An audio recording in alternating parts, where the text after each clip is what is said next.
I wanted to shoot a video to show how I do pinball playfield inserts. This is just kind of demonstration purpose here. I don't have a CNC router, and I just have a handheld wood router, actually a couple of them, but to do that it's a little bit tricky. I didn't find anything where anybody gave exact specifics on it. What I'm going to do in the right section, the summary on this video, I'll put in the size of the bushings and the size of the router bits that I used to do this.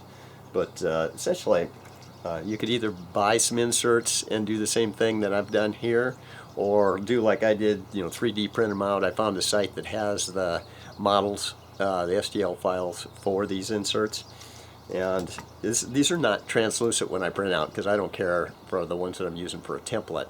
I just use a PETG type of filament, and like you can see, here's one of them, for rectangular.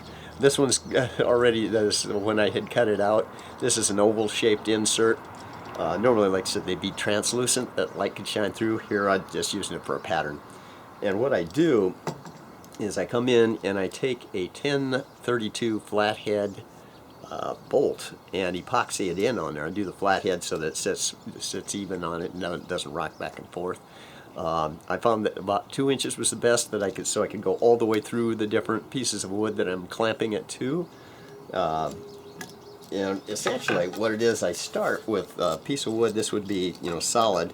I will bore a hole through it to get that bolt through it and line it up so it would start out initially something that wouldn't have the cuts on that, but then I'll take a bushing and like an 1/8 inch spiral cut bit and go through and cut that out to get the template that I'm going to use to actually do the inserts. And one of the things I had to do was create a little bit of a shim to go over this. Didn't have a hole saw to do this. I just kind of hacked it out with a saw, and I get it enough so that I can run the bushing around without hitting the edge of this, but still trace around the template that what I'm using for a template on the insert. And I clamp this down, and I'll come through with my router and cut that out. I do use a plunge router that makes it much easier, so you can push down in there slowly and work your way around the thing. After that comes out of there, I cut that out. This part really isn't anything after that. I'm just using this to cut the actual holes in the playfield then. And you can't really see too well on this test piece of wood, but there's a nice little lip underneath there that I cut when I'm using 2 different size bits when I cut this into the playfield. If you take this thing, you can see I can push this in here. It's not a super tight fit, but it's pretty good. Pushes right down in there level with that. And this piece of, like I said, this piece of wood wouldn't be on there. It'd be an actual clear insert that I put in there.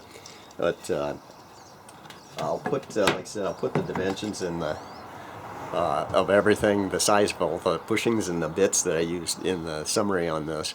That's just how I do this. You'd have to come back through and glue the inserts in afterwards. This seems to work. Like I said, that way I don't have to spend money on a CNC router. It's not the easiest, but I don't have, a couple thousand, $2,000 to $4,000, $5,000 to spend on a CNC router. So hopefully that helps somebody with working on doing the inserts. Now, when I get more time, I'll put more pinball related videos up as I can.